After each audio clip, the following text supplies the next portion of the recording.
he spent 13 years in private equity and grew businesses from $18 million to $200 million. So I spent the last 14 plus years now working in private equity, and it's been a great adventure. Grew some really interesting companies to some really incredible scales, things I never thought I'd do, before that, and it's been a great experience.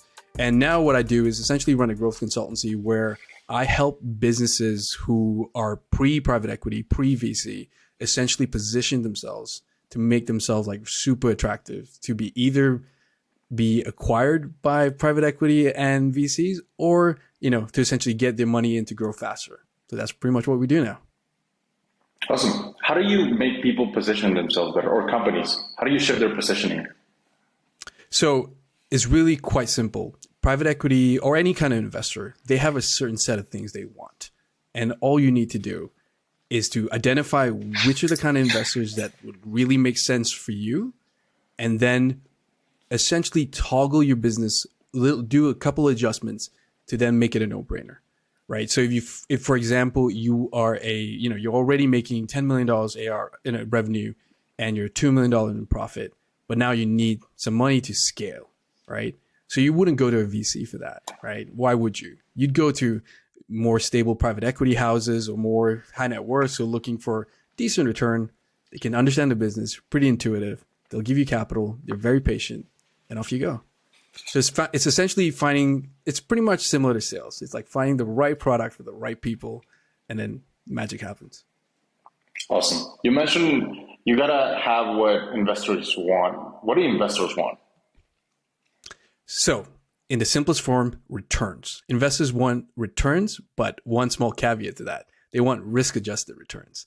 So for the risk they're willing to put in, they want the commensurate returns for that risk. So for example, you get a VC who's taking a lot of risk, so essentially because most VC, the outcomes are, the moon or bust.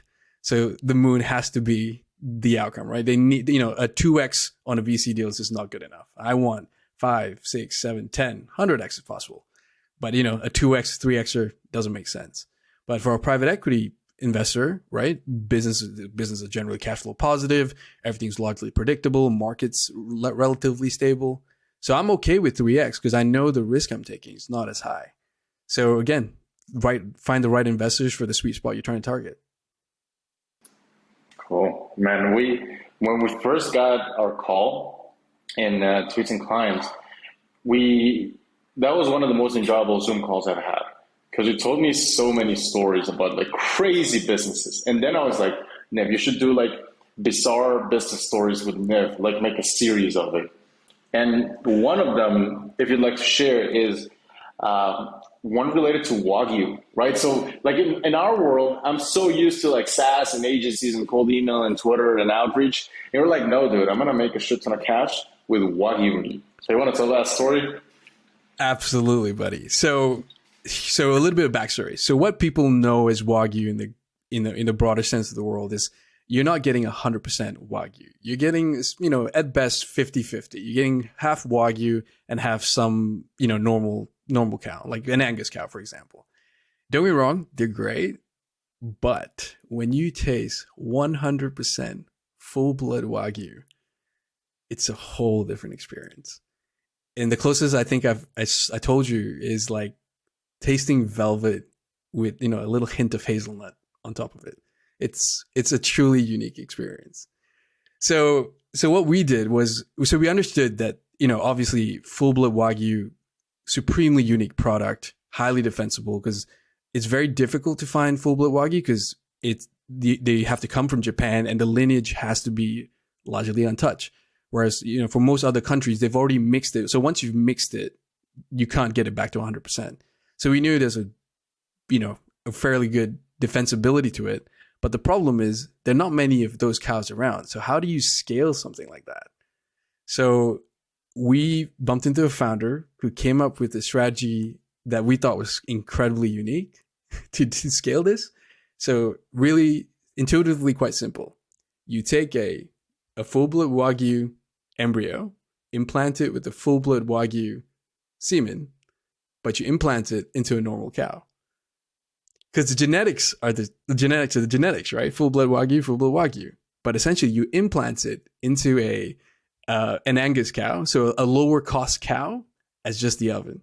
And the good thing is, because your two other animals are essentially not being, not being used at the moment, then you can take more embryos, you can take more semen, and essentially scale that way. So that's how you scale a operation that most would think, oh no, you just have to go through a natural cycle. That's how you scale. Well, essentially, that's how you scale life. So yeah, that's one of the most interesting deals I've worked on for sure. How do you react when you first saw that business and you're like, yeah, we're gonna create life, but not the way you think we're gonna create life? Oh, buddy, I can't. I honestly.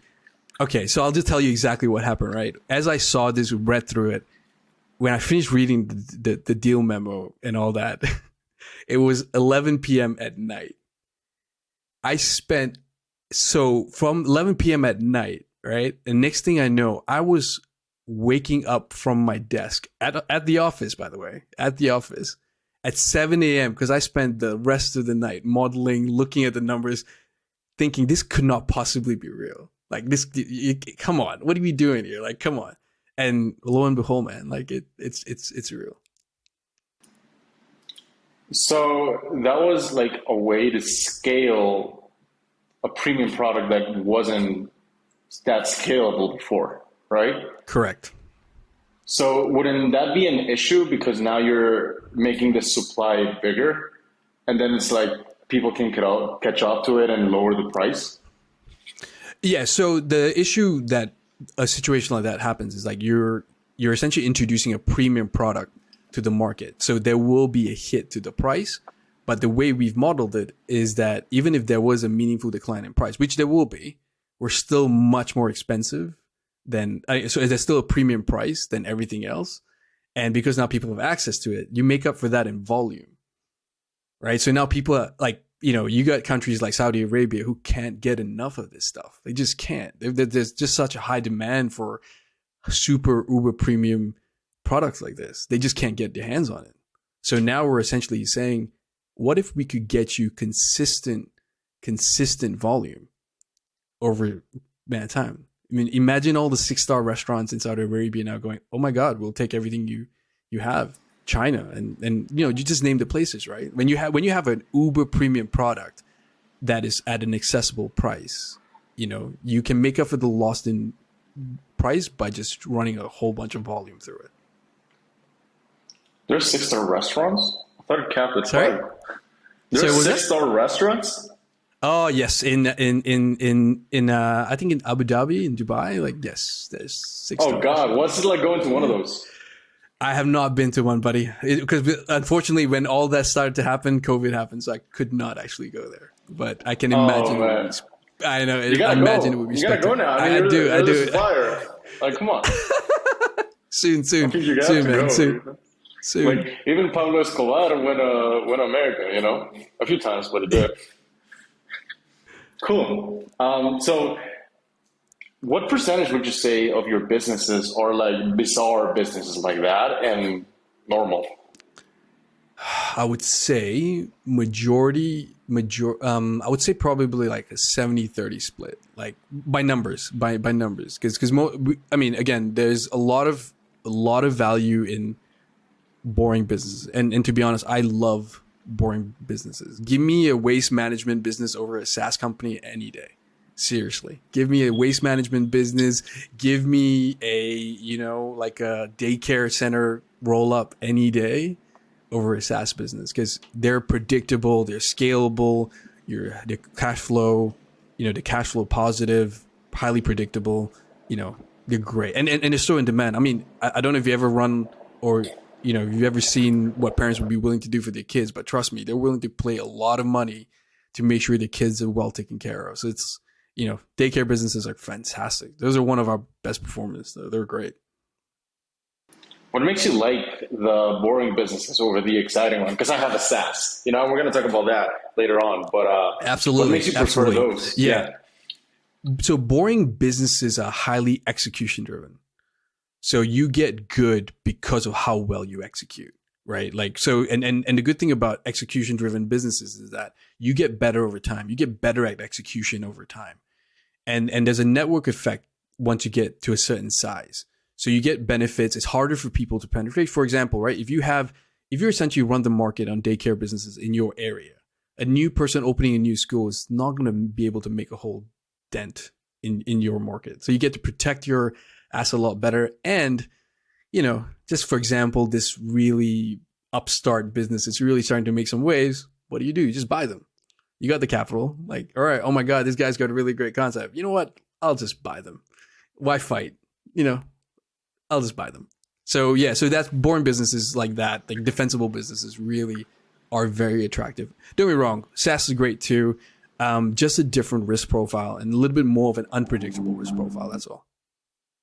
Yeah, I get it. I have a friend. What he does is he helped kind of when there's hail, his company takes care of like fixing, the broken windows and the roofs. And once there was hail in Texas, and Texans don't get hail, right? So the guy's just like, yeah, we're cold calling the hell out of Texas, right? And he made a killing. Oh, see, that's great, right? Because again, very, very real problem, right? High impact and very few alternatives, especially in Texas, right? So that, again, genius play. And again, it doesn't matter how big businesses get. These fundamental traits just matter. Like they're just always there. Like how painful is the problem? How big the market is and what are the alternatives? That's it. Yeah, I want to get into that. One of your best threads, it's actually, and let me quote you, and best threads in terms of performance. I think everything you read is great, Dave, by the way. I love you.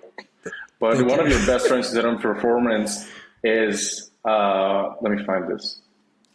How to identify a real market and a real problem worth solving. So those are words that people throw around freely, but you can't just do that at the levels like these people are looking at. So how do you actually identify a real problem worth solving in a good market? Yeah. So the first thing you need to identify is there a pain? And that's a very yes or no question. Like, is this is this a nice to have or is this a pain? So I generally like to play in spaces with pain, like real pain. And again, I'm not saying the nice, the Louis Vuittons of the world aren't great. Like they're great. I'm just a more pain centric individual.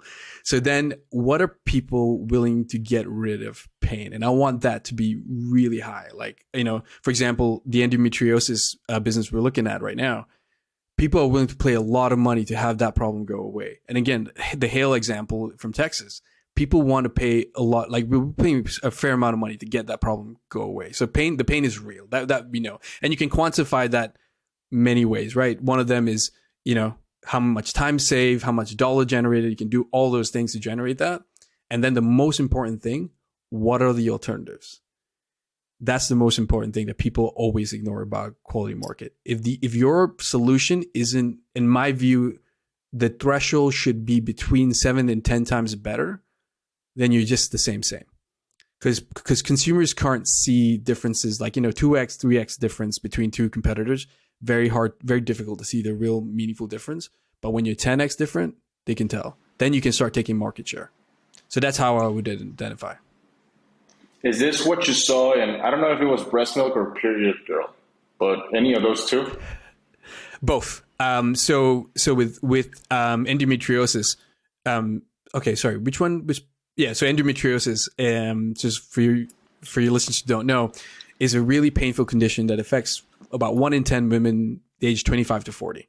And the problem with endometriosis is to get diagnosed, you need surgery, like, some semblance of surgery, which, as you can imagine, is painful, scary, and annoying. So that's the current problem. We know it's painful, and we know people they need to know that they have endometriosis, so they're willing to pay to get diagnosed. But the current option is surgery, which is annoying, but if you have to get it, you have to get it. The alternative solution that this founder is proposing is, instead of going for surgery, give us some of your blood. We'll test it and we'll let you know. So suddenly it just goes, yeah, that's a no-brainer because clearly, if everything works, off you go. Like you're done. Like, so there. So that's pretty much how that all kind of pans out. And the endometriosis, that solution was, probably one of the biggest like easy market kind of fits that we've ever seen. Love it, man. That's cool. When we had our call, I told you, like, dude, like, Nib, do you only invest in like dystopian businesses, like just these extreme cases? Do you? Like, dude, these I are weird honestly, businesses. they are, man. And to be honest, we're seeing a fair share of them, like, businesses that really change lives. Like, so for example, one of the businesses we're looking at is a solution for polycystic ovary syndrome. Now, just for your listeners, in the extreme cases of polycystic ovary syndrome, is you could be having your period for as long as 2 years, largely uninterrupted, or worse, not having a period for 2 years. So, if you're a woman within the age of 25 to 40 and you're looking to have kids and start a family, this becomes a real problem. And by the way, there are a whole bunch of other side effects that comes with this condition that is quite horrific. Once I discovered it, I didn't even know of its existence. And when I found out women were living with these things, it was just crazy, right? And then I bumped into a founder, and she's developed a solution that, okay, do the things I'm telling you to do. So it's both a nutritional and a training protocol that you have to follow. You do those two things, 6 months, your condition just disappears, right? Your symptoms go away. Like, imagine your life having suffered through all this, 6 months, done. So that's an example of one of those businesses that I thought was, totally a no-brainer. Endometriosis is another one. It was just totally a no-brainer. Like, imagine the impact on women's lives. So yeah, man, like we're getting a fair few of them coming through. Even one that's kind of simple that we thought was truly phenomenal, and it made no sense that no one was doing this. So, in the fitness space, right? There's like 7 different versions of boxing. There's 7 different franchises doing a boxing thing. But Yeah. how many franchises do you know help women who were pre and postnatal? So pregnant women who just gave birth, and women who were pregnant that run training for them. Like, So teaching pre and postnatal women how to box. No, how to work out, how to get. Oh, no, sorry, sorry. I know what you mean. Yeah. Yeah. So essentially, I mean, it's like, useful to know sorry. how to box. I don't know in that case, right? But yeah. Anyway, No, absolutely. Yeah, continue. Yeah, no, absolutely, yes. So essentially, it's a training, franchise, essentially helping women who are, pregnant and who are postnatal, right? And imagine if you're a woman who's just pregnant, you've been working out your entire life, but now you don't know what's going to put your baby at risk or not. But then you come to a place where someone walks you through systematically through that process. And then when you've given birth, and you can imagine the craziness that involves having a kid that young. What if you go to a place for an hour and a bit, you get trained properly, and your child's being taken care of? Like, we have facilities where the kid goes there and is being taken care of by professionals, while you get to work out, mingle with other moms, enjoy some, adult time. Imagine what that does for postpartum depression, mental health, and all that kind of stuff. Yet no one's doing that. Like, it's just like, oh, and if they have the best branding, at least in my opinion, guess what the business is called? What? Bump. Oh, nice. Okay, nice. Yeah. I like it. Yeah. So that business is doing really well, man. It started off, so when we joined, it kind of like had two franchises, and now it's already sold 2 franchises, and I would expect like 10 franchises next year at the very least. And this thing is doing gangbusters. That's like right up there with, like, imagine a cigarette that brands itself as a cigarette that pregnant women can smoke that don't harm the baby. That's like right up there. That's incredible. I was just thinking about it right now. Yeah, maybe you'll find one they of did them, really which, well. Yeah, which Hey, leads me you to know, my next question, man. Dude, you get crazy access to crazy deals, and you mentioned we a lot. So, can you explain a little bit about who is we and how do you guys get access to such crazy deal flow? Not in terms so much in quantity, I'm sure you get plenty, but also in like quality of deals. How do you get access to all this? So one is from my networks in private equity. 13 years, you make a lot of friends, and they know what you're interested in. So that becomes my own private network. And then I have a bunch of people I really work closely with, both co-founders and in other capacities. So for example, one of my closest co-founders is Jacinta McDonald, and what she's done is she's essentially, I don't know if you guys, I mean, you have it in the States, Anytime Fitness, right? You guys have Anytime Fitness every corner of the States, You're right? talking to a And what? non-American. Oh yeah, sorry, yeah. So, what my founder did was she actually bought Anytime Fitness to Australia. So Oh, nice. yeah, so there's that, and another one of my other co-founders is she. So remember Zumba was big back in the day. Oh yeah, yeah, yeah. Yeah. So another one of my founders, she brought Zumba to Australia. So immediately you have these networks of people, because again, when you're playing in that space, you connect with a caliber of people who are just deal making all the time. They're seeing opportunity. They're not necessarily all in the fitness space. They just done stuff in life and they get access to it. And everybody just commingles and tries to find the right fit. So yeah, that's how we kind of get access to it. Do you see a lot of deals go that way, as in people taking an already proven concept, bringing it to another land, just straight up copying it? I don't know if straight up copying it, but modeling it and making a ton of money. Does that happen often? A lot more than people think. A lot more than people think. And if I have, if I was inclined to do it and I could really have the, for lack of a better term, the fucks to do, there's so many concepts that's worked in the US that I would just copy and bring it to Australia, and you'd make a mint doing that. Like Like what? seriously. Okay. Um, One of them Oh, bro, would I got you be, one from Guatemala. So do you bring this little shits? The what Zin is that? pouches? Is the Zin? You don't know what this is? This is a Zin pouch. It's a No. nicotine pouch. Oh, right.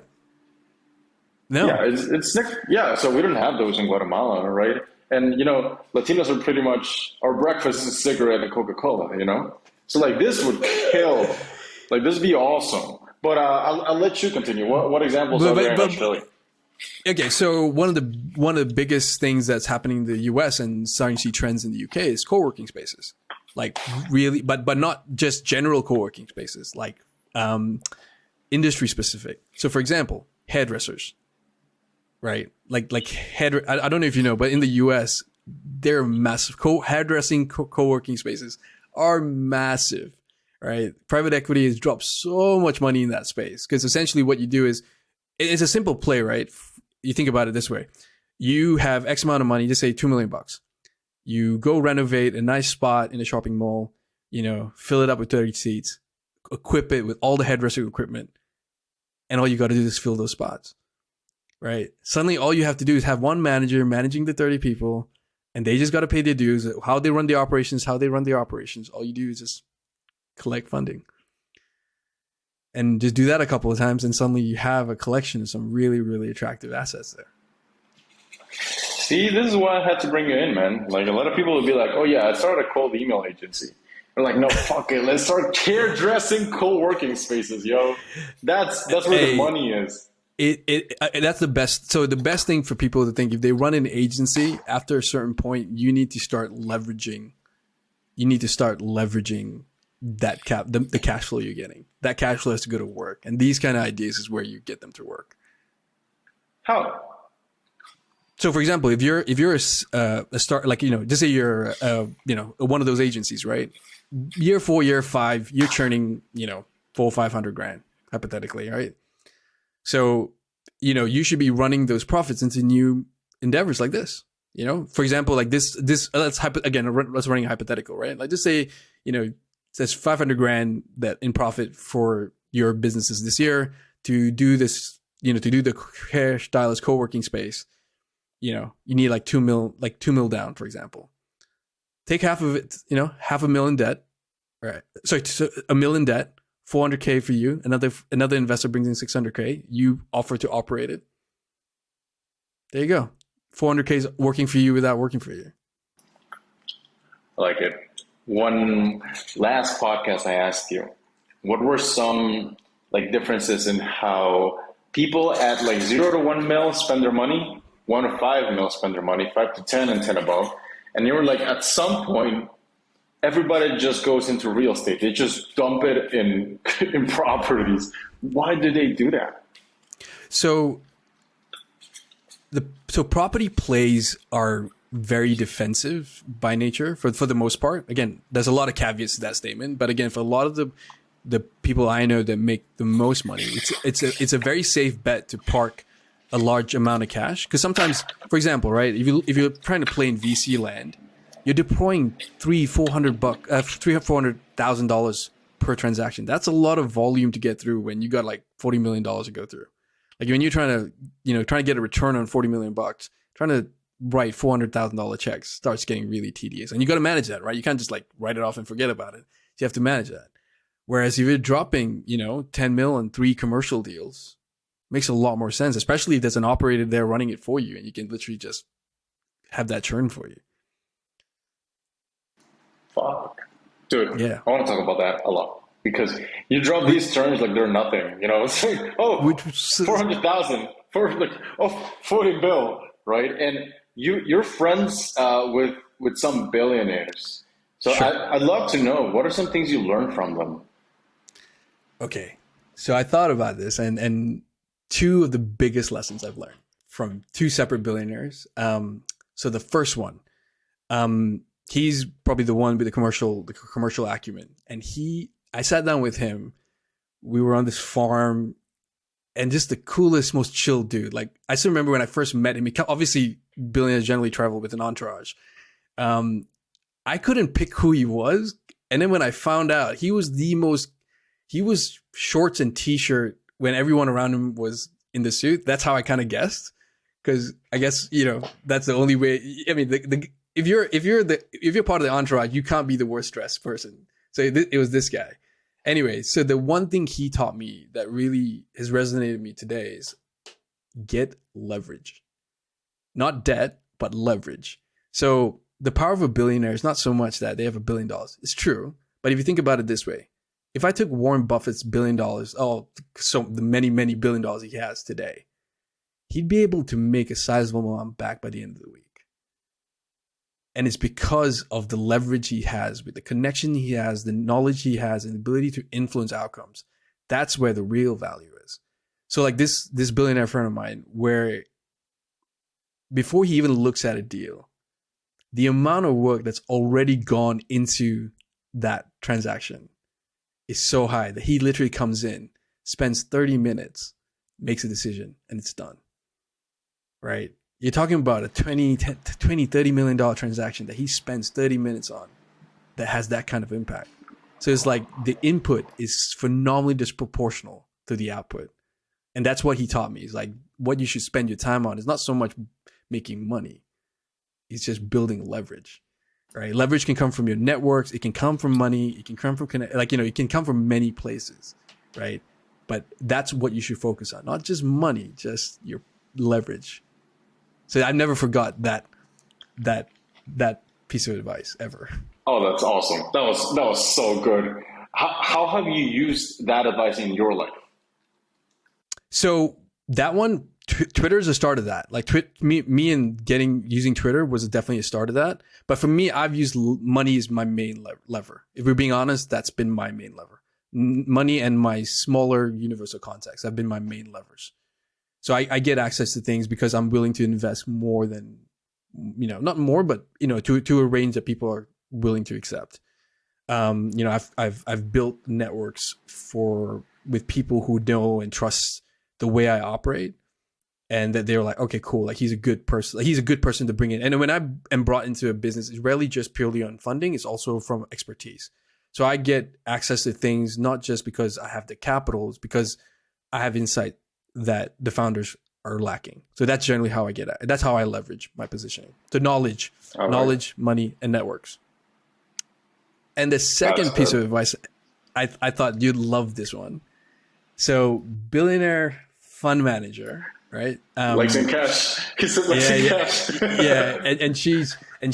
And you know, she's a G, dude. Like she's my spirit animal. I can't say her name, but you know, like she's my spirit animal. She's a fund manager in China, and she makes a lot of consumer based deals. Like so, in a space that I'm not inherently comfortable with. Like, but so do you know what she's willing to do to go and assess the quality of the products of the business?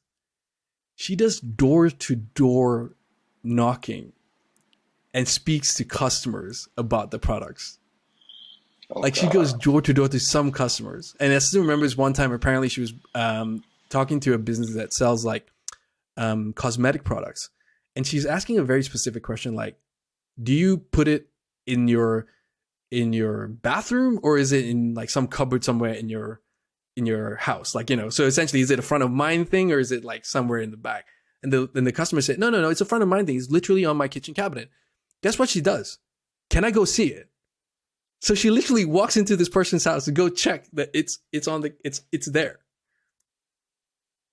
What So the so the two fuck? things, yeah, exactly. Just because she wanted to be certain, because she's dropping a lot of money here, and she already understands the customers, she already knows how everything works, but she really believes in like this ground level, talk to the customer, get the feeling, get the on the ground feeling, and that taught me doesn't matter if you're a billionaire, the fundamentals of running a good business are still the fundamentals of running a good business, and no matter how big you get, you shouldn't forget that you know there's nothing above you, billionaire or not, nothing above you.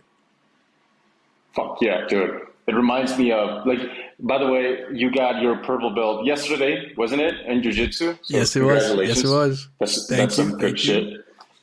It reminds me of Roger Gracie, as in he was called like the famous, what was it, like the white belt jiu-jitsu, like he's the best of all time, right? But if people call his stuff like the white belt jiu-jitsu, because if you were to train for like 2 or 3 months, you can recognize the technique the best ever does, but he does it just at a certain nuance, a certain like sophistication that is just completely different. So when you said the fundamentals, it reminded me of that, of how the fundamentals are the fundamentals. Whether you're at the top or at the bottom, it's still the same. 100%. And to be honest, the most successful businesses I've ever invested in never neglected the fundamentals. Always paid attention to things as basic as cash management, getting the right people on the ground, you know, making sure market forces at play, talking to your customers.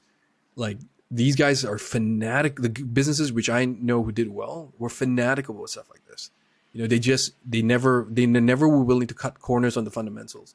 They were willing to forego like fancy stuff to make sure the fundamentals were solid. And again, Hodge Gracie is a great example because you know exactly Yeah, what he's doing by 3 months in, but for you to be able to execute like him, yeah, good luck. it's like no, yeah, that won't happen.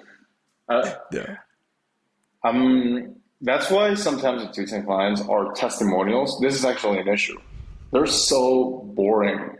Like they're so boring. It's like, what did you do? Oh, I just did what's in this page. I'm like, okay, what else? Right? Like for you, right? You're like, what do you do? I just did a sales call. I watched Yeah. some tape. I Yep. corrected it, and then I did it again. Like, Yep. fuck. There you go. It's made again, even at it's always the fundamentals. It's just always the fundamental. People try and make this thing to something fancy. It's just the fundamentals done over an aggressively long period of time. I like it. Another one of your top performing threads, I have it right here, is like you analyze like traits of the best Yeah. founders, and we covered this in the last podcast. And I'd love to talk about what are the best traits you see in the top founders. Like what sets them up different. So the first one is self-awareness. So the so founders have, you know, they've got a lot to deal with and there's so many moving parts and a lot of the things they're doing is new. You know, whether you like it or not, you know, when you're talking to a VC and you're dealing with the VC, it's always a first time experience. And founders who are very self-aware adapt better. So they're just paying attention, understanding where they're weak. They have the ego in check, and then they're willing to just realize, okay, cool, I need help here. I'm gonna go get help here. I have this deficiency here. I'm gonna get that fixed up. So the most successful founders I've seen are the ones that are really quite high in self-awareness. And then the other really important trait that I think every founder should always aspire to is just like hardcore relentless execution. Like I don't like you. I want you to have a default for just default aggressive. Okay, like if there's something worth testing, let's go test it until we get an answer. There's no such thing as in limbo. It's either done or not done. Yeah. It's either figured. You run it to the nth degree. So always default aggressive for sure. Yeah, like in jiu-jitsu, they teach you like offense is the best defense, right? Even if 100%. You're in a bad position, you should be looking at what options do you have to escape. Correct, because if all you're focusing is on the defending, you're just gonna burn out. Like just life. You should always be moving. Like you're all again default aggressive. You can be default aggressive when you're being defensive. So default aggressive. How did you come up with those two being some of the two best or most important traits in founders? I honestly just meeting a lot of them and seeing why the ones who were successful would just. And the funny thing is, a lot of the ones that I thought were successful, I knew before they were successful. Like when you meet them and you listen to how they've built the businesses thus far, like I was trying to figure out like how I kind of knew they were successful, and it was these main traits. They were very, very self-aware, and I generally give feedback quite early into our kind of engagement with whoever we work with, and it's very interesting to see how people receive that. And some people get really defensive immediately, regardless of what I say. And then the ones who are just quite open and ask questions, like they don't just take my word for something, but they'll ask really deep questions and they'll start pondering and probing. Those are the ones that tell me like, all right, the self-awareness indicator is generally higher than the ego-driven, crazy, no, must my way or the highway guy. Yeah. So that's when especially when someone does the my way or the highway, like, yeah, you're probably going to have a problem. Is that, do these founders come from wealthy families or middle class or poor families? Yeah, that's a really interesting question. A lot. So, sorry, let me answer the question in tiers. One, across the board, a lot of them, I've seen versions of all of that. I do find that founders from families, they don't come from money, a lot more open. They're a lot more open, and sometimes, in my experience, there may be suffering from a bit severe case of imposter syndrome, but they're very open and they're very willing to make the changes. So founders with money sometimes a bit harder.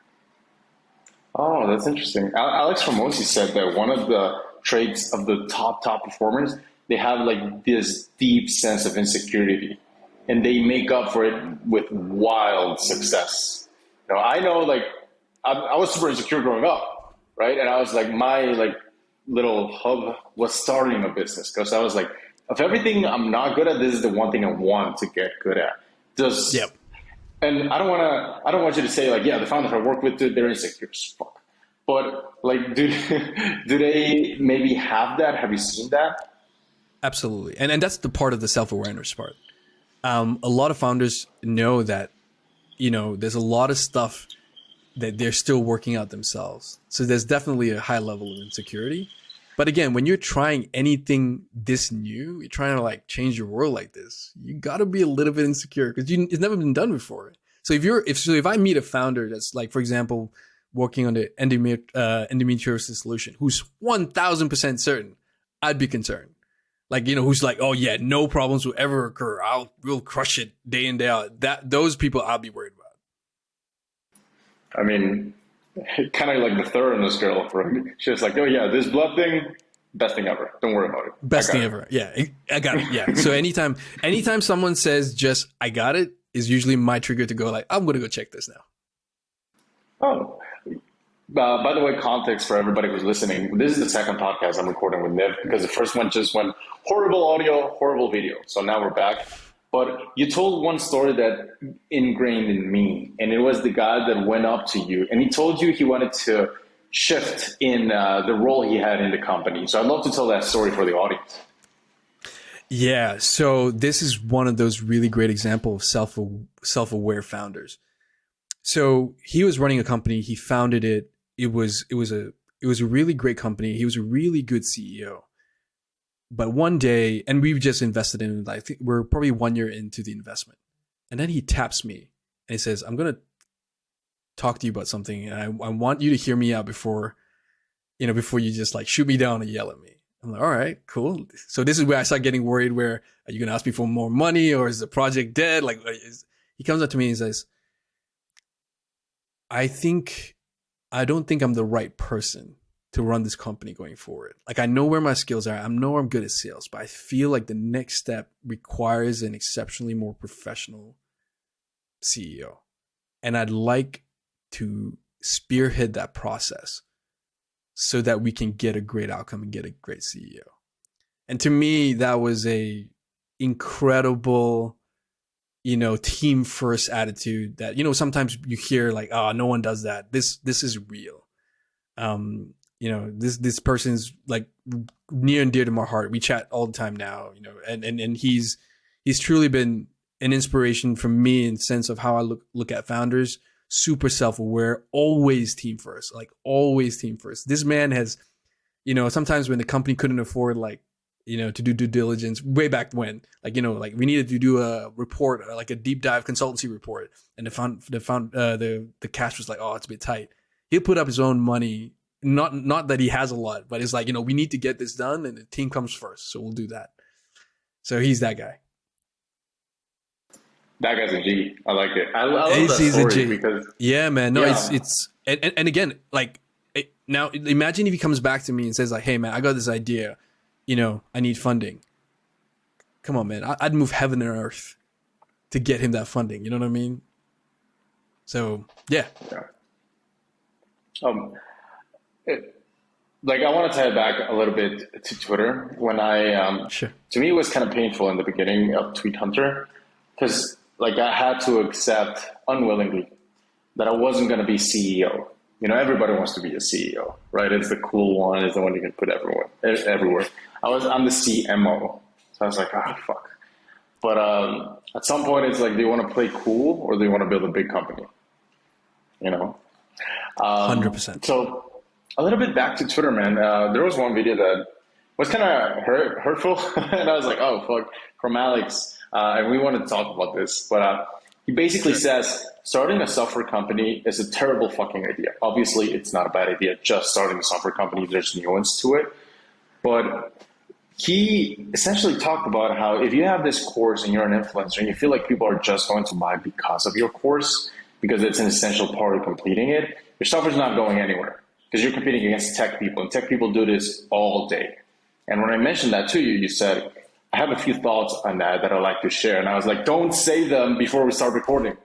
But we're recording now, so do you wanna riff on that?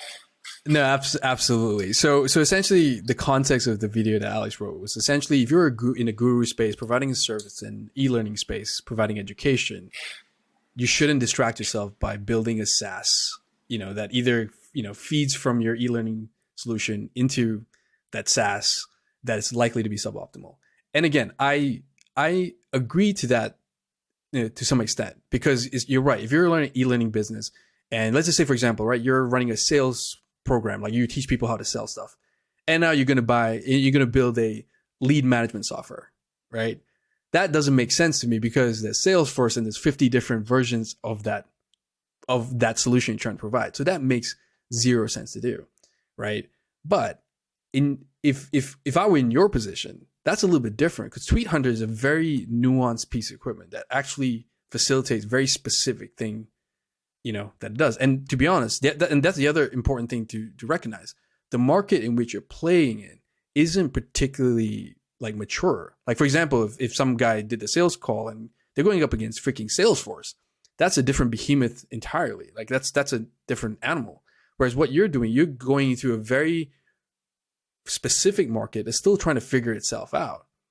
And the one thing that a lot of other solutions don't have that Tweet Hunter has is the things like the AI engine and how it's designed and used is used by someone who's actively, prolific on Twitter, which is you. Like you're just like, like this. I'm yet to meet someone who's on Twitter doesn't know who damn Chicken Molina is. Like let's be honest. Like I've yet to meet that person, right? So I'm just saying, like when the software is going through your lens, it's likely, it's going to satisfy a lot more people's requirements. Because if it satisfies yours, there's a good chance it's going to satisfy mine, right? So it's a different. So I think the comment Alex made is, in general, kind of makes sense, but there's a lot of nuance to a lot of things.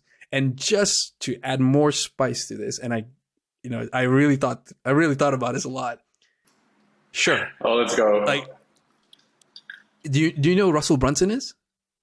Oh, I love that guy. Yeah, Russell Brunson freaking made ClickFunnels, right? He made a SaaS. He's a guru, and he made a SaaS software. And guess what? What revenue was recorded for 2022 for his SaaS software? It's like over 100 mil, isn't it? 160 mil.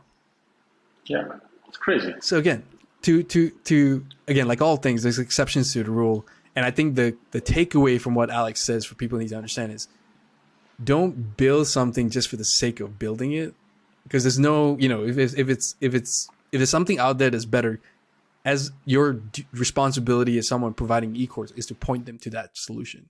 But if there's nothing out there, go build the thing and do it well. Like, do it really, really well, right? Do it really, really well. Because again, there's a problem in the market that no one's solving for, that you have a very, very intimate knowledge of, solving for it. Go do that. Don't, Yeah. So anyway, that's my piece on, hopefully I don't catch too much hate for it. No, that's gonna be sick. I'm gonna do that, and it's gonna go great. And then Alex gonna DM me. What are you talking about? Yeah. Well, if Alex DM'd me, I wouldn't be mad. I'm just saying. No, that's true. That's true. Yeah. Send me one of those flannels, bro. Yeah. Well, I need like 70 more pounds of muscle, but give me a decade. I'll get to it. Man, so you build this great network. You already have this huge thing off Twitter. Why are you on Twitter? And this is not like, I just genuinely want to know, what's the move with Twitter for you? At the moment, it's the main one is getting access to deals and getting to work with some really interesting companies. Like, that's really the bag for me with Twitter. It just gives me access to a broader universe of just talent and people. And I just love that idea. I just love the idea of having access to people in the Valley where I could take some, startup from Australia and then essentially go like, hang on, this would make a lot of sense in the Valley. Why are we trying to fundraise in Australia? Why not just go straight? So things like that. Like to me, it can never suck having a big, broad network. And Twitter, the other thing about Twitter is it forces me to synthesize my thoughts to a succinct, consumable kind of piece. Like, it forces me to like make what is generally a little bit more complex to simple, chunkable, digestible, and executable terms. So yeah, that's what the best thing I've gotten from Twitter, forcing me to do that. That's cool, because he essentially said, like, it makes me better, it makes me more money, but in such an elegant way, and I like it.